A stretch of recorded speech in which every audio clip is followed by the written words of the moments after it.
행복합니다. 지금은. 어, 지금은 그죠. 다 가진 것 같고 뭐 아쉬울 거 없는. 다 가졌어요? 머리숱 봐요. 아, 다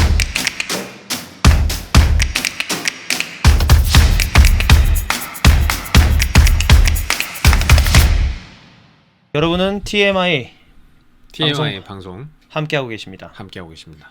저희 오늘은 되게 재밌는 주제 중에 하나가 행복이라는 거에 다시 할게요. 행복하지 않아 나 지금. 당신 행복해 보이네? 아 행복하다. 이것도 그냥 냅둡시다.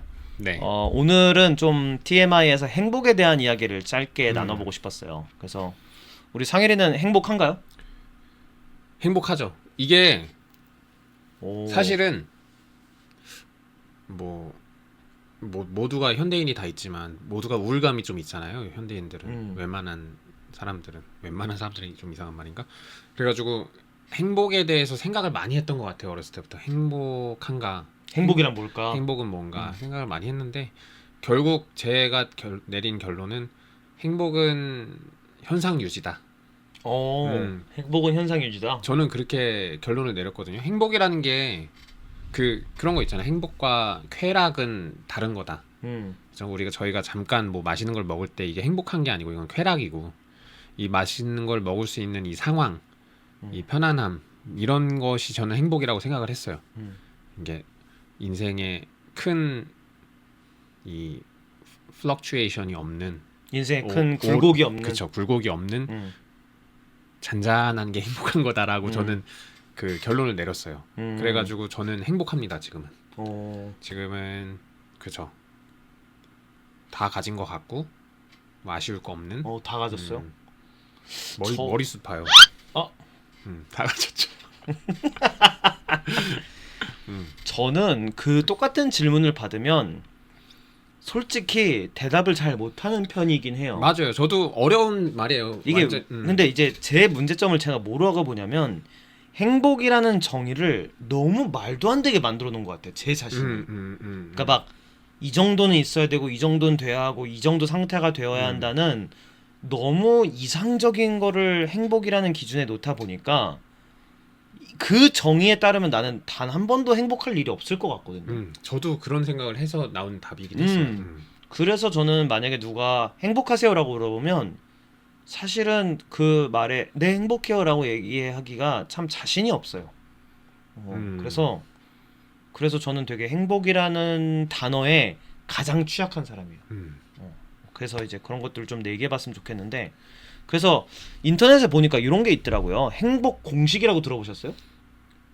들어봤죠, 당연히.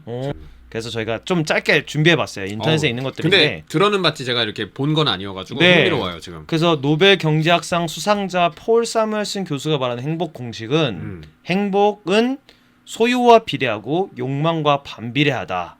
그래서 이제 여기 나와 있는 대로 읽어보면 행복이란 소유를 욕망으로 나눈 것. 소유가 많을수록 혹은 욕망이 줄어들수록 행복은 커지죠 라고 나와요.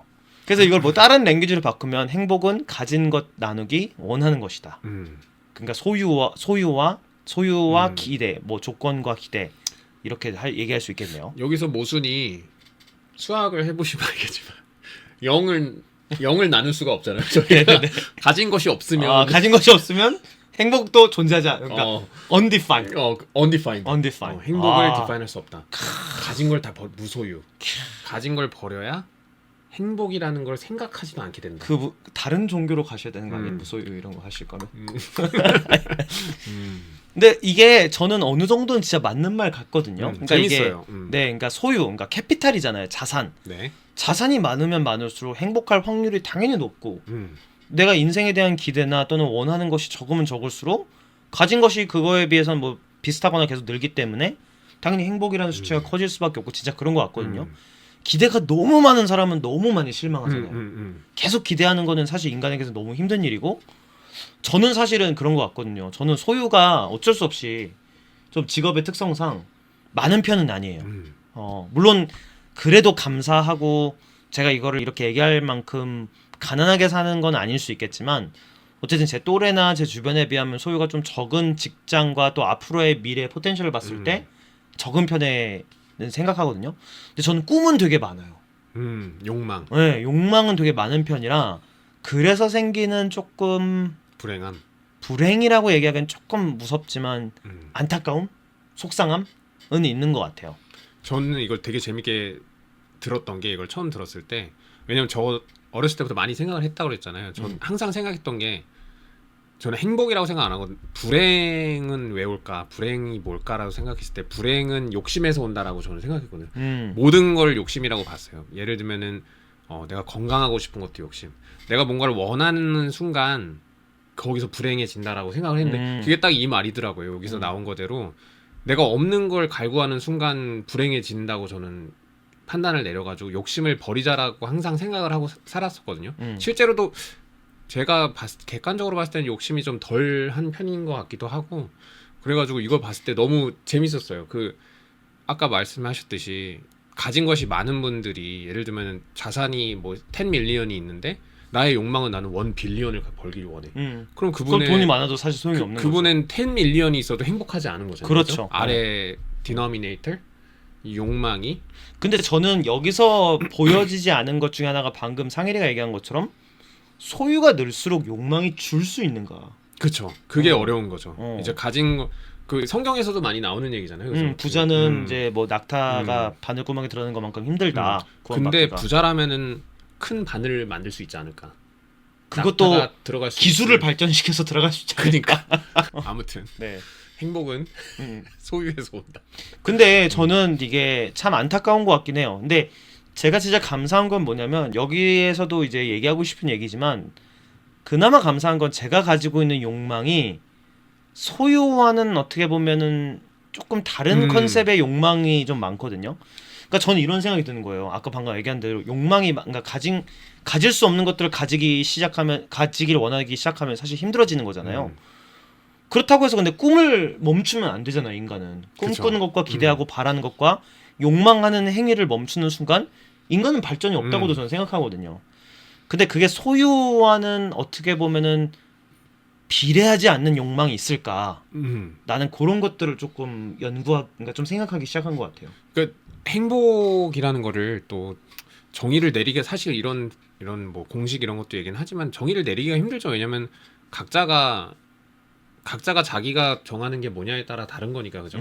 그 행복이라는 게 예를 들면 말씀하신 것처럼 소유와 욕망이 다른 카테고리일 수 있잖아요, 그죠? 내가 가진 것과 갖고 싶은 것이 아예 뭐 상관되지 않은 걸 수도 있기 때문에. 그러니까 예를 들어 이런 거죠. 저는 사실은 제가 이게 되게 아이러니한 건데, 전 제가 바라는 것은 제가 부자가 되거나 이런 게 아니라 제가 알고 있는 사람들이 충만한 삶을 누리는 거예요.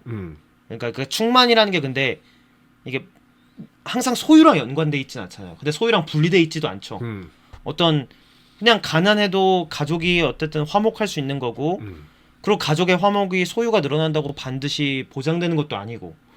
그래서 전 좀 관계적인 욕망이 좀 센 편인 것 같아요. 그래서 이제 근데 네. 근데 문제는 그게 또 소유가 있으면 어느 정도 해결되는 것도 꽤나 있다는 거죠. 그러니까 저는 그 아이러니가 있는 것 같아요. 그 부분은 또 소유를 안 보고 옆에 있는 행복은 조건 그러니까 나누기? 한국말로 뭐라 그러죠? 조건 나누기 기대다. 그것을 얘기를 해도 좀 해석이 될 것 같아요. 이제 형이 바라는 거는 주변 사람들이 충만한 삶을 사는 거다. 그거가 이제 조건인 거죠, 그죠? 그리고 굉장히 충족시키기 어려운 조건이기 때문에 기대죠. 죄송합니다. 기대고 그거를 충족시키려면은 그게 너무 어렵기 때문에 기대 분모가 엄청 큰 거죠. 그렇죠, 맞아요. 오히려 그게 클 수 있죠. 그렇죠. 사실은 조건으로 봤을 때는 충만한 삶을 살고 있는 사람들이 별로 없을 수도 있고. 이게 특히 교회를 보면 그래요. 이제 교회를 향해서 내가 갖는 기대와 원하는 것과 욕망은 사실 참 힘들어요. 근데 이게 소유와 조건과 가진 것을 이제 성경적으로 정말로 뭐 하나님의 은혜 또는 하나님께서 부어주시는 어떤 그런 것들을 생각하면 당연히 행복이 압도적일 수밖에 없는데 그렇게 해석되어지기가 쉽지가 않더라라는 것 같아요. 아무튼 정말 흥미로운 생각하게 만드는 그런 공식인 것 같아요. 네, 소유와 욕망과 행복의 관계에 대해서 어쨌든 폴 사무엘슨 교수가 이렇게 얘기를 했고, 이제 다른 공식도 있었어요. 그래서 저희가 살짝 찾아봤는데 조금 복잡해요. 근데 한번 이런 것도 계산해보면 재밌을 것 같아서 가져왔거든요. 그래서 이거 각자 점수를 한번 계산해봤으면 좋겠어요. 저는 이게 행복도 계산 방법해서 네, 그래서 이제 각 항목마다 1점에서 10점을 얘기할 수 있는 거고, 그래서 밑에 공식에 대입하면 되는데, 뭐 저 같은 경우는 1번 외향적이고 변화에 유연한가, 저는 그렇지 않거든요. 한 4점. 우울하거나 가라앉은 기분으로부터 회복이 빠르고 스스로 잘 통제한다 생각하는가, 이건 6점 정도 줄 수 있을 것 같아요. 4, 6. 여기서 이제 건강, 재정, 안전, 자유 등의 조건에 만족하는가. 여기서 만족. 저게 저는 이제 만족한다라는 게 행복이랑 굉장히 관련이 있다고 생각해요. 자기 삶에 얼마나 만족을 하느냐. 맞아요. 그 만족이라는 게 이제 욕심의 반대라고 생각하거든요. 그러니까 욕심이 얼마나 많냐라고 생각을 해요. 저는 저게. 그래서 저는 저거를 좀 성경적으로 얘기하자면 사도 바울도 그런 얘기를 했었었는데, 얼마나 감사하는가. 저는 뭐 이따가도 뭐 얘기할 거였지만, 저는 예전에 교회 책장을 보다가 이 책은 안 읽었는데 되게 죄송하지만 책 제목에 완전 사로잡혔던 적이 있었어요. 근데 책 제목이 뭐였냐면 행복하십니까? 아니요, 감사합니다였어요. 그래서 이제 근데 김기성 목사님이라는 분이 이제 이 말씀하신 분은 어떤 장로님이셨고, 근데 그 용어를 가지고 이제 시편 강의를 풀어 쓰신 건데, 물론 책은 안 읽었지만 책 제목에 사로잡혔던 거는 그때가 진짜 거의 유일무이했던 정도로, 그러니까 방금 얘기한 것처럼 조건에 만족하는가, 그러니까 막 이게 아니라 그럼 감사하는가. 그렇게 따지면 저는 7점 줄 수 있을 것 같고, 4, 6, 7이고, 저는 자신의 일에 몰두하며 스스로의 기대치에 부응하고 자신의 설정을 위해 행동하는가, 전 저게 좀 높은 편인 것 같아요. 그래서 저는 저게 한 8점을 줄 수 있을 것 같아요. 69점이네요. 69점. 네, 저는 69점 나왔어요. 높은 편은 아니죠.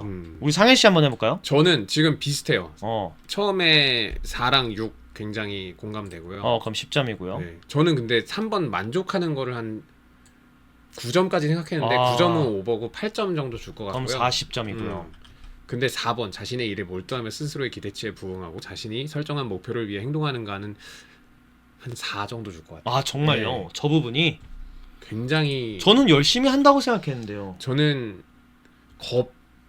겁에 의해서 움직여지는 사람인 것 같아요. 겁에 의해서 저는 책임감에 대한 겁이 굉장히 많거든요. 그래가지고 뭔가 일이 주어지면 굉장히 열심히 해요. 왜냐면 그게 열정이라기보다는 저는 겁인 것 같아요. 내가 이걸 못하면 안 되겠다는 겁 때문에 열심히 뭔가에 하는 것 같아서. 이렇게 그거에 쫓긴다는 거죠. 그렇죠. 쫓아가는 게 아니라 쫓김을 당하는 네, 그런 방향인 거죠. 그런 성격인 것 같아가지고 굉장히 컴플렉스해요. 근데 잘 고쳐지지 않더라고요. 그래가지고 근데 또 일을 그래서 잘 하니까 뭐 이제 사회적으로나 이런 거에서는 또 뭐 인정을 받기도 하는데 근데 스스로의 기대치에 부응하지 못하고, 저는 그러고 싶지 않으니까, 쫓기고 싶지 않으니까, 그리고 제가 목표를 설정을 잘 못해서 그런 게 있습니다. 그래서 저는 몇 점이죠? 62점 나오신 것 같아요. 저는 3번이 높아가지고 기대를 했지만 이게 근데 재밌는 게 이건 거예요. 공식을 보면 그러니까 3번에 만족하는가가 가장 점수 그게 많고 하네요, 거기에.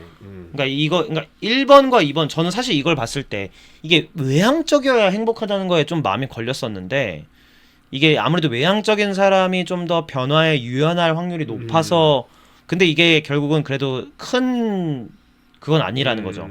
그래서 이제 참 그것도 재밌는 것 같고, 전 2번도 결국은 좌절에 얼마만큼 우리가 다시 일어날 수 있는가. 그것도 결국 유연한가. 네, 그래서 1, 2번이 음. 생각 이렇고 3번이 엄청나게 많은 어떤 보너스 점수가 있다는 게 저는 그래서 사실은 제가 싫어했던 단어 중에 하나가 소확행이었어요. 전 굉장히 좋아하는 단어. 왜 이제 얘기해 봅시다. 소소하지만 확실한 행복인데, 네. 저는 그거를 조금 왜 기피했냐면 마치 그러니까 이게 제 스스로가 비춰지는 건데, 행복한 게 너무 없다고 판단해서 작은 거를 통해서, 그러니까 작은 것밖에 없는 거예요. 내 주변에 행복할 수밖에 없는 것들이. 그러니까 정말로 사실은 크게 우리가 행복할 수 있는 것들이 너무나도 많은데 부어진 어떤 선물들과 이런 것들이 사실은 되게 많은데 소확행이 아니라 우리의 인생이 어떻게 보면 대확행인데, 인생이라는 큰 측면에서 보면은 물론 그러기 힘들지만, 그래서 그 소확행이란 단어 때문에 오히려 행복을 굉장히 어떤 찾기 힘든 작은 렐름으로 보내는 것 같아서 좀 거부감이 있었던 것 같아요. 오히려. 저는 네. 소확행 아까 말했던 제 머릿속에 있는 철학은 그건 소확행에서 나오는 행복은 행복이 아니고 쾌락인 거예요, 저한테는. 그러니까 소소하지만 확실한 쾌락인 거죠. 아, 소확행이라는 게 행복이라는 건 저한테는 현상, 이건 그래프가 이렇게 가는 거기 때문에 소확행은 거기서 잠깐 이렇게 위로 올라가게 해주는 잠깐 쾌락을 주는 그런 거고, 항상 행복한 상태인데 거기서 이제 소소하지만 확실한 쾌락을 느끼는. 예를 들면 저는 먹는 걸 좋아하니까 양념치킨을 먹어. 양념치킨을 먹는 건 저한테 굉장히 확실한 행복이고 확실한 쾌락이거든요. 그런 면에서 그러니까 감사함인 거죠. 그 작은 거를 먹을 수 있다라는 그 쾌락이 감사한 거고, 그 행복이라는 거는 전제가 깔려 있는 거고, 불행함 안에서는 소확행이라는 게 있을 수 없다고 생각하거든요. 그렇죠. 네. 그게 보여질 리가 없죠. 그러니까 저는 쾌락이라는 부분도 사실 되게 중요한 거라고 생각해요. 이제 쾌락이라는 부분이 너무 중독되면 안 되지만 어떤 행복과 만족과 감사로 나아가기 위한 중간중간에 드라이브를 걸 수 있는 요소들이라고 저는 생각은 하지만, 쾌락, 아까 처음에 얘기했던 대로 상혜 씨가 쾌락 자체가 행복이 될 수는 없다. 그렇죠. 저는 그거는 맞는 것 같아요. 또 도피성으로 그 쾌락을 이용하면 안 되는 것도 있고. 그렇죠. 근데 참 행복이 요즘 시대는 너무 힘든 것 같아요. 이게 이런 부분도 그렇고, 아까 앞에서 봤던 대로 만약에 우리가 이 공식을 적용한다면 이게 사실 요즘 사람들이 불행한 이유 중에 하나잖아요. 욕망이 뭐냐면 집 하나 갖는 것. 근데 소유가 그 욕망에 대응하는 소유가 늘어날 수밖에 없는 시대 속에 살아가고, 요구되어지는 소유가 늘어날 수밖에 없는 게 뭐라는 거야? 그 요구되어지는 소유의 양이 점점 늘어나고 있다 보니까 행복이라는 그 가치가 사실상 포기되어지는 좀 그런 것 같아요. 그리고 저희가 인간이 또 사회성 동물이라 욕망이 자주 비교해서 오잖아요. 그죠?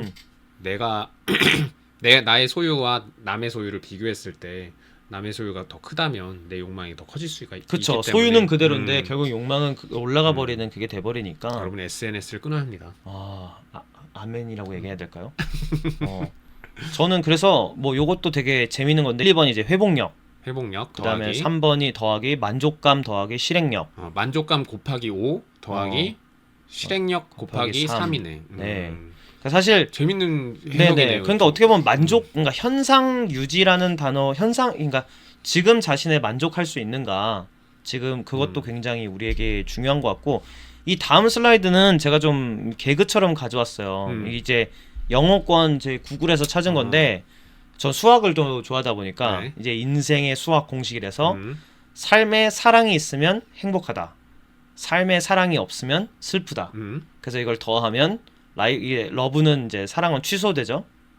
그렇죠? 왜냐면 라이프 더하기 러브 더하기 라이프 마이너스 러브니까 두 개는 캔슬아웃 되니까, 그러니까 두 개의 라이프는 해피 플러스 새드 그 나누기 2하면 해피 플러스 새드 나누기 2 되고, 라이프는 어느 정도 행복한가 어느 정도 슬픈 것이 있는 것이다.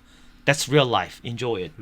라는 게 있는데, 이건 개그죠. 아픈 개그인데 전 사실 여기에 조금 울림이 있었어요. 그쵸. 그러니까 이게 전 맞다고 봐요. 행복이라는 게 슬픔의 부재일까? 행복이라는 게 그러니까 불행과 불만족의 부재일까? 저는 그건 아니라고 봐요. 어떻게 보면. 저랑 반대예요. 저는 그거라고 보거든요. 그래가지고 저는 행복이 잔잔한 거라고 생각을 했던 거예요. 행복이라는 게 빛과 어둠이 아니고 그냥 어둠이 없고 빛도 없는 그 어떤 노을의 그 어떤 욕심이 없기 때문에. 아까 그 예를 들면 그 그래프를 봤을 때 분모가 0이면 뭐죠? undefined. 분모가 디노미네이터가 0이면은 그냥 분자만 있는 거죠. 인피니트인가요? 네. 분자만 있는 거죠? 아니지. 뭐예요? 잠깐만. 아까 잘못 얘기했네. 그러면 소유가 0이면은 행복이 0이 돼요. 그럴 수 있죠. 그렇네. 그럴 수 있죠. 네. 그러면 욕심이 없어지면, 욕망이 없어지면 부처가 되는 거죠. 그렇죠. undefined. undefined. You are 약간 이상한 그쵸? 생물이 되는 거죠. 열반. 그러니까 사람마다 행복이, 저는 저거가 나름 했던 게, 물론 제 상황을 제가 납득시키려고 저는 저걸 좋아했는지 모르겠지만 불행한 순간이 없는 삶은 없을 것 같아요. 슬픔이 없는 삶은 존재하지 않고 고통과 고난이 없는 삶도 존재하지 않는데 그래도 내가 이거를 살아갈 수 있음을 자각하고 인정하고 인지할 수 있는 것 자체가 저는 감사한 것 같거든요. 그래서 저는 아까 얘기했던 대로 행복하십니까? 아니요, 감사합니다. 그래서 저는 물론 행복을 원해요. 하지만 행복보다 감사가 조금 더 높은 어떤 고위 개념 아닐까? 상위 호환 개념. 감사할 수 있는 삶이 행복한 삶인 것 같아요. 그래서 감사할 수 있는 여유가 있는 삶이. 그래서 저는 조금 그런 걸 많이 해보려고 노력하고 있어요. 그러니까 행복을 추구하기보다는 감사했으면 좋겠다 오늘 하루가. 아우 좋은 말이네. 네. 근데 이렇게 말 번지르르하게 하고 각자 일상 생활에서는 또 이게 실천이 잘 안 되잖아요. 그죠? 참 어렵죠. 이게 사람이 순간순간 사는 게 아니고 항상 살고 있기 때문에 이게 어려운 것 같아요.